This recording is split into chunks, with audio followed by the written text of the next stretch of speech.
자, 열왕기하 25장 18절부터 26절까지 말씀으로 남 탓 아닌 내 탓 제목으로 하나님 말씀을 이 시간에 함께 나누려고 합니다. 자, 우리 속담에 이런 말이 있습니다. 잘 되면 내 탓, 잘못되면 조상 탓이라는 그런 속담이 있죠.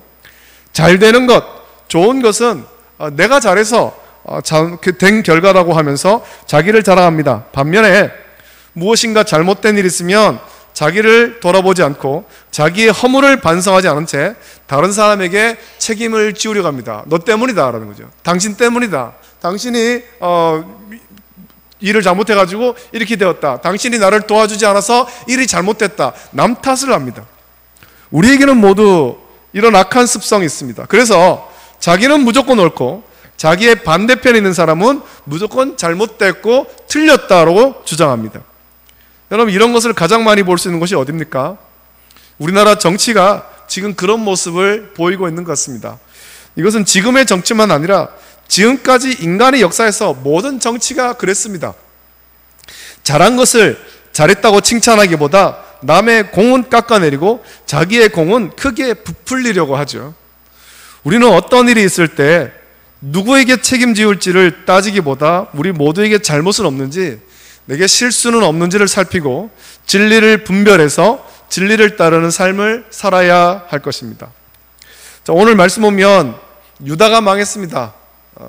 통일왕국 사울과 또 다윗과 그 다음에 솔로몬까지 이 통일왕국이 있다가 르호보암 때 남과 북으로 나뉘고 이제 각각의 나라가 다 망하죠. 아수르와 바빌론에 망합니다. 북쪽 이스라엘은 아수르에 멸망하고 남쪽 유다는 바빌론에 망하는데 오늘 그 말씀이 기록되어 있습니다.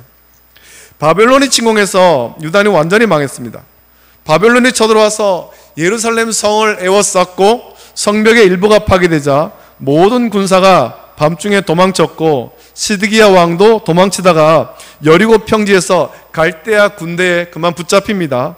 바벨론의 군대는 시드기야 왕을 붙잡아서 신문하고 시드기야 왕의 아들들을 그의 눈앞에서 죽이고 시드기야 왕의 그 두 눈을 빼고 노사슬로 결박해서 바벨론으로 끌고 갔습니다. 참 비참한 왕이 아닙니까?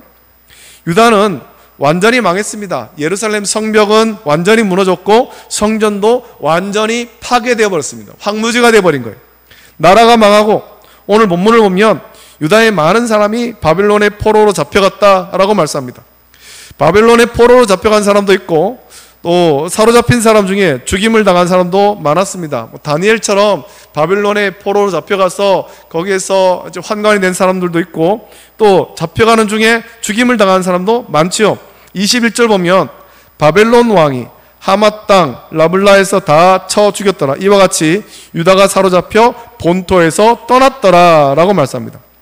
나라가 망하고 유다에는 엄청난 비극이 벌어졌습니다.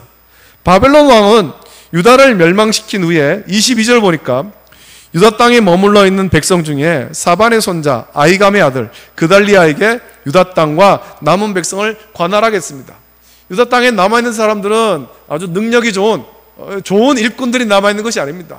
약하고 또 그런 가진 것이 없고 가난한 자들, 이런 자들만 남아있는 겁니다. 그들을 관할하겠죠. 그달리아가 유다를 관할하게 되자 그 소문이 퍼집니다. 바빌론을 피해서 도망쳤던 사람들이 이제 그달리아에게로 다시 모이기 시작합니다. 그러자 그달리아는 그들에게 이렇게 말합니다. 24절 보면 그달리아가 그들과 그를 따르는 군사들에게 맹세하여 이르되 너희는 갈대아인을 섬기기를 두려워하지 말고 이 땅에 살며 바벨론 왕을 섬기라. 그리하면 너희가 평안하리라 하니라 라고 말씀합니다. 여러분, 그달리아는 바벨론이 유다를 멸망시킨 후에 유다를 관할하라고, 남아있는 땅과 남아있는 사람들을 관할하라고 세운 사람입니다. 24절에서 이 그달리아가 갈대아인을 섬기고 바벨론 왕을 섬기라고 말한 것은 이전에 예레미야나 다른 선자가 바벨론에 항복하라 라고 말한 것과는 다른 의미죠. 예레미야나 다른 선자가 바벨론에 항복하라 라고 말한 것은 불순종과 불신앙, 불경건의 죄 때문에 하나님 진노의 심판으로 유다가 멸망하니까 바벨론에 대항하는 것은 헛된 일이기에 항복하라 라고 말한 것입니다만, 그달리아가 바벨론 왕을 섬기라고 말한 것은 그달리아가 바벨론의 꼭두각시이기 때문입니다. 바벨론이 유다를 멸망시킨 이후에 거기에 이제 꼭두각시를 하나 세우는 겁니다. 바벨론 마음대로 그렇게 할 수 있는 사람, 그 사람이 그달리아입니다. 자, 그런데 25절 보면 그렇게 세워진 이 그달리아가 죽임 당하죠. 7월에 왕족 엘리사마의 손자 느다니아의 아들 이스마엘이 부하 10명을 거느리고 와서 그달리아를 쳐서 죽이고 또 그와 함께 미스바에 있는 유다 사람과 갈대아 사람을 죽인지라 라고 말씀합니다. 자, 이스마엘이 이 그달리아를 왜 죽였을까요? 이스마엘은 바벨론 때문에 나라가 망했다라고 생각하는 겁니다. 그래서 바벨론의 꼭두각시인 그달리아를 죽인 거죠. 바벨론의 꼭두각시 때문에 나라가 망했다라고 생각하는 겁니다. 우리나라도 여러분 지금까지 일제강점기를 온전하게 청산하지 못했고 또 친일파 논쟁이 지금까지도 벌어지고 있습니다. 우리나라에서 친일파라고 불리는 것은 아주 치명적인 일이죠. 어떤 공직에 나가려고 하는 사람이 저 친일파의 후손이다, 친일파다 그러면은 그만 이게 굉장히 치명적인 상처가 되는 거예요. 우리나라는 일본과 무엇을 해도 이겨야 한다고 생각합니다. 그래서 어떤 운동 경기를 할 때 우리나라가 뭐 그 대회에서 운동 경기 대회에서 우승은 못해도 일본은 이겨야 된다라고 생각하는 사람이 많습니다. 뭐 축구를 하든 야구를 하든 복싱을 하든 유도를 하든 일본만큼은 이겨야 된다는 거예요.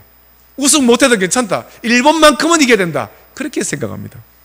그만큼 지금까지 이 친일은 아주 치명적인 것이고 누군가 친일 같은 발언이나 행동을 하면 심한 모욕으로 정죄받습니다.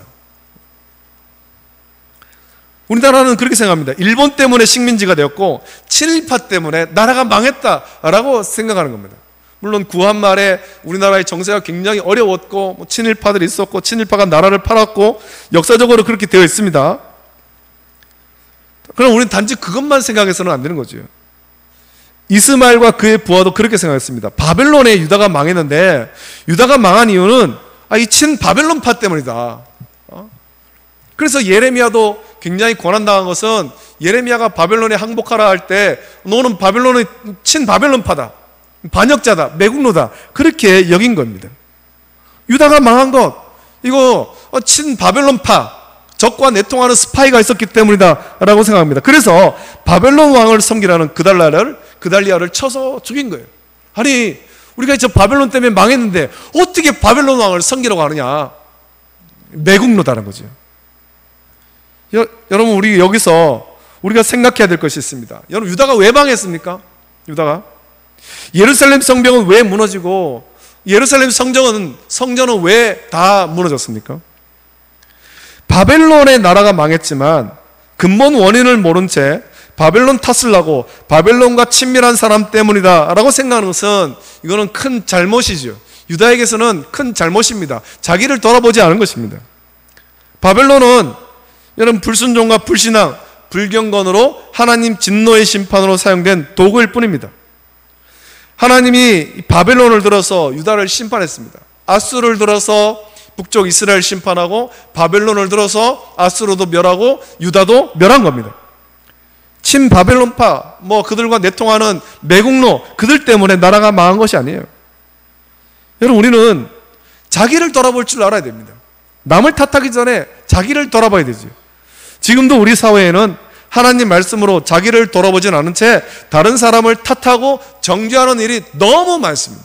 사회의 모든 분야에서 이런 일들이 벌어지고 있습니다. 심지어 교회와 성도도 그런 일을 하고 있는 거예요. 남을 탓하는 교회와 성도는 하나님 옆에 바로 서 있습니까? 우리 자신들을 먼저 돌아봐야 됩니다. 나는 지금 하나님 말씀 앞에 바로 서 있는가? 하나님 앞에 정직한가? 하나님 기뻐하시는 온전한 성도인가? 자기를 돌아봐야 됩니다.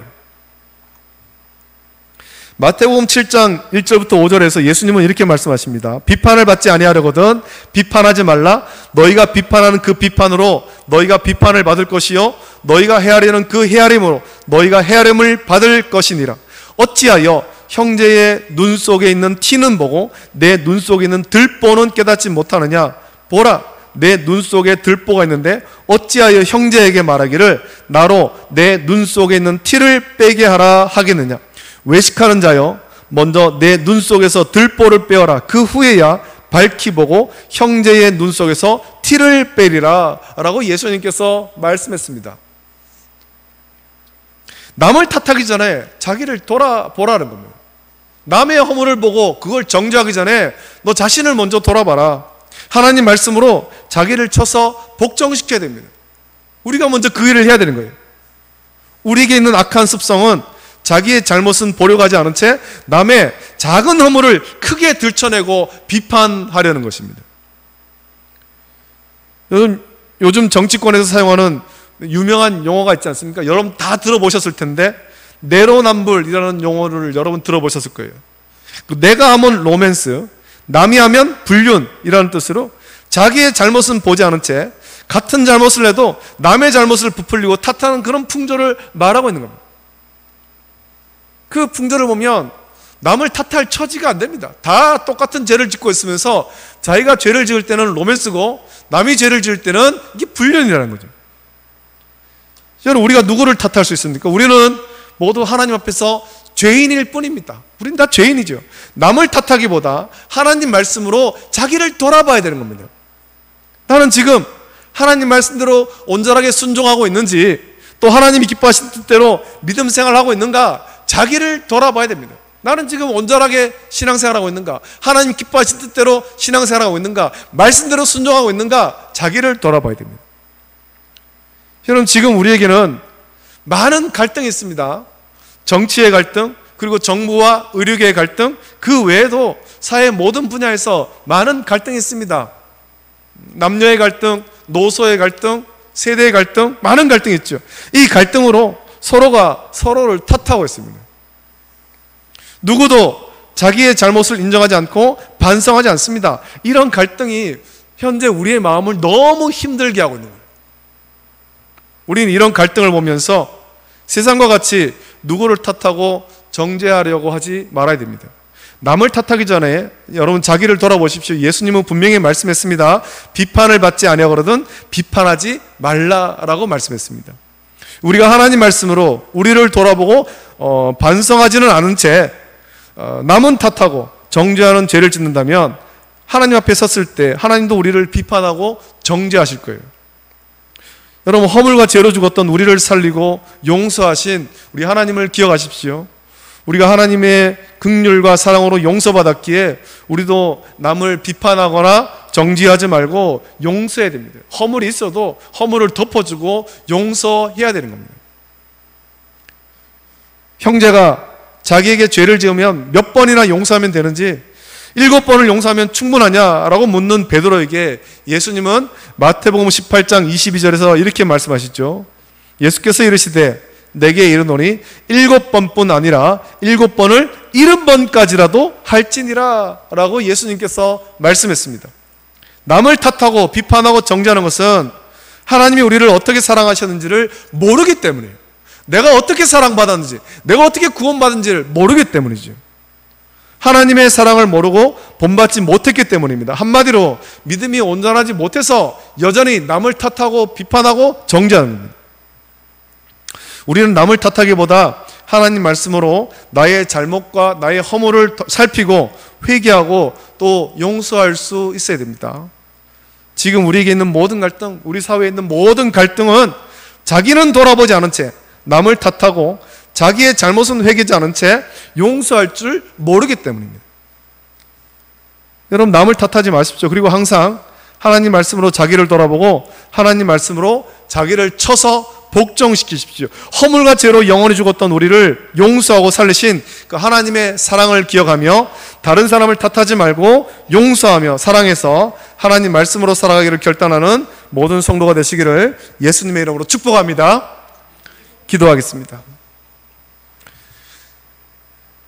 하나님 아버지, 사랑과 은혜를 감사합니다. 허물과 죄로 영원히 죽었던 우리지만 하나님께서 우리를 사랑하시고 또 불쌍히시고 긍휼하게서 용서하시고 구원해 주심을 감사합니다. 우리가 하나님의 이 놀라운 사랑을 받았는데 이 사랑을 묵상하면서 남을 탓할 것이 아니라 남의 허물 있을 때 덮어주고 용서하고 또 말씀으로 지도할 수 있는 자가 되게 은혜를 부어 주시옵소서. 오늘 우리가 사는 이 세상에 갈등이 너무 많습니다. 사회의 모든 분야에 갈등이 있습니다. 남녀가 갈등하고 노소가 갈등하고 있습니다. 세대가 갈등하고 있습니다. 아버지 하나님, 이런 갈등의 상황 속에 우리가 같이 동참하면서 서로를 비판하고 정죄할 것이 아니라 우리는 하나님 말씀으로 자기를 살피고 우리가 우리의 허물을 주 앞에 고백하며 회개하고 또 이웃을 내 자신과 같이 사랑하며 용서할 줄 아는 자가 될 수 있도록 은혜를 부어 주시옵소서. 거룩하신 예수님의 이름으로 감사드리며 기도하옵나이다. 아멘.